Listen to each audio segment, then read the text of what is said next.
आपको चुभ सकती है ये बात कुछ देर तक के लिए, लेकिन सच यही है। आप क्या मानते हैं?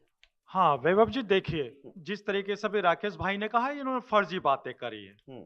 और जिस तरीके का यहाँ पे मदरसों को लेकर एक बयान आया और कहा कि मदरसे से आतंकवादी निकलते, तो कहीं ना कहीं मेरे उन महापुरुषों का अपमान हुआ है जो महापुरुष मेरे राजा राम मोहन राय थे, जिन्होंने सती प्रथा को रोकी थी। उन्होंने मदरसे से तालीम याफ्ता हुए।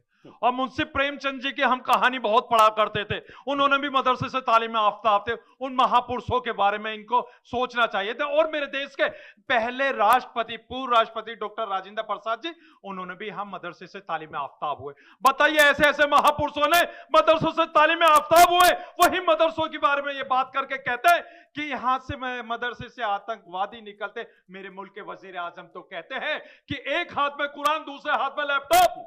मैं तो अपने मुल्क के वजीर आजम माननीय नरेंद्र मोदी जी की बात से पूरी तरीके से सहमत हूं, मानता हूं मेरे मुल्क के वजीर आजम ने सही कहा। लेकिन नाज़िम साहब, जो मदरसों को लेकर आंकड़े सामने आते हैं, मदरसों में जब जांच की जाती है, फिर वो चाहे गैर पंजीकरण का मामला हो, और ये बहुत बड़ा डाटा है 2019, 2022, 2024, 2024, और ये अभी मैं ताजा डाटा आपको बता रहा हूं 2026 का, जब गुजरात से 13 संदिग्ध आतंकियों की गिरफ्तारी की गई और बम बनाने की ट्रेनिंग इनको दी जा रही थी।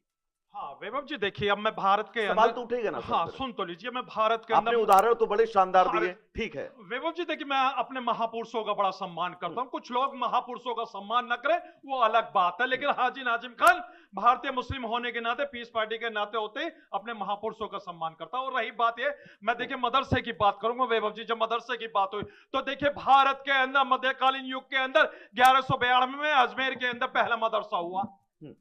हाजी नाजिम खान बताता, अभी व्हाट्सएप पर चेक कर लीजिए। और दूसरा सरकारी मदरसा 1780 में ब्रिटिश हुकूमत में सरकारी मदरसा बना, कोलकाता के अंदर, आप जाकर देख सकते हैं। बताइए, सरकारी मदरसा ब्रिटिश हुकूमत ने भी बनाया, क्योंकि वो जानती थी कि हम मदरसे से पढ़ने वाले तालीम याफ्ताब होते। लेकिन जिस तरीके की बात अभी यहाँ पे आपने कही कि कुछ मदरसे आते, हमने तो देखा है कि हमारे देश के अंदर बहुत से जासूसी करने वाले जो भारत के खुफिया बातों को विदेश से और दहशत मुल्क तक पहुंचाते, ना जाने कौन सी यूनिवर्सिटी से आते हैं, वो कहां की तालीम हासिल करी है, कौन सी यूनिवर्सिटी में उन्होंने तालीम हासिल करी है। उन यूनिवर्सिटी पे भी तो बुलडोजर चलवा दीजिए, या मेरा सिर्फ और सिर्फ मदरसों को ही टारगेट करने वाली बातें होंगी यहाँ पर।